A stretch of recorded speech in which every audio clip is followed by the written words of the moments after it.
Tapi kalau sudah kita mengambil bukan hak kita, ketahuilah dia akan menghancurkan harta kita dan tidak lama. Anda catat, orang yang pernah merebut waris kalaupun sukses tidak akan lama, ujungnya kehancuran.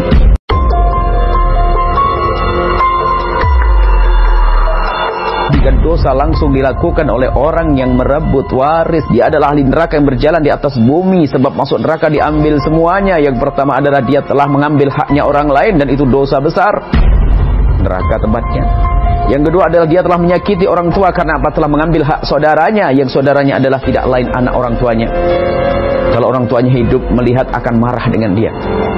Yang ketiga adalah memutus tali persaudaraan. 3 dosa dilakukan oleh perebut waris. Maka ini kami sampaikan, ini kami sebut sebagai sebab terputusnya tali persaudaraan adalah karena peninggalan orang tua. Maka dari itu, siapapun dari kita yang mendengar suara ini, jadikanlah warisan yang itu adalah keringat ibunda, ayahanda. Jadikan itu modal yang teristimewa bagi kita untuk berkembang, untuk menjadi orang baik. Dimakan anak-anak kita akan menjadi baik. Karena apa? Rizki halal dari orang tua. Tapi kalau sudah kita mengambil bukan hak kita, ketahuilah dia akan menghancurkan harta kita dan tidak lama.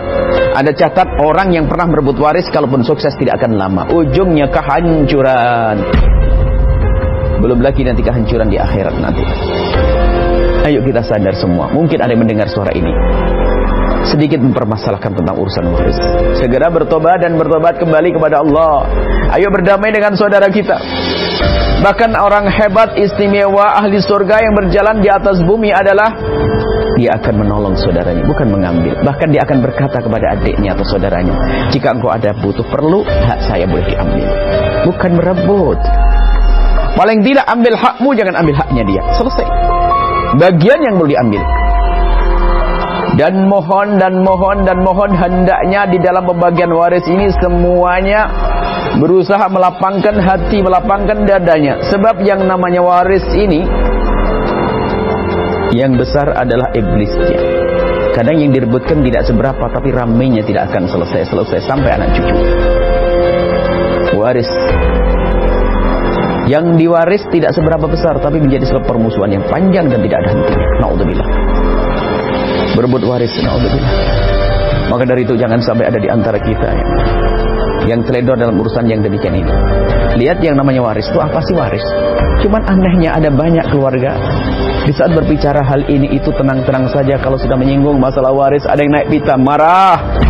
Bahkan kadang yang merebut waris bukan orang yang paling bodoh, kadang yang paling pinter.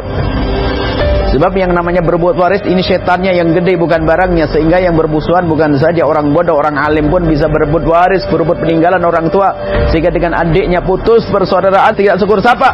Dan berlapanglah hati dalam urusan waris. Hati-hati. Ingat, yang pernah berebut waris kalau tidak segera tobat, lihat kehancuran di depan matanya. Akan mudah terlihat kehancuran. Hati-hati. Urusanmu bukan urusan dengan adikmu, urusanmu dengan kakakmu, urusanmu dengan Allah.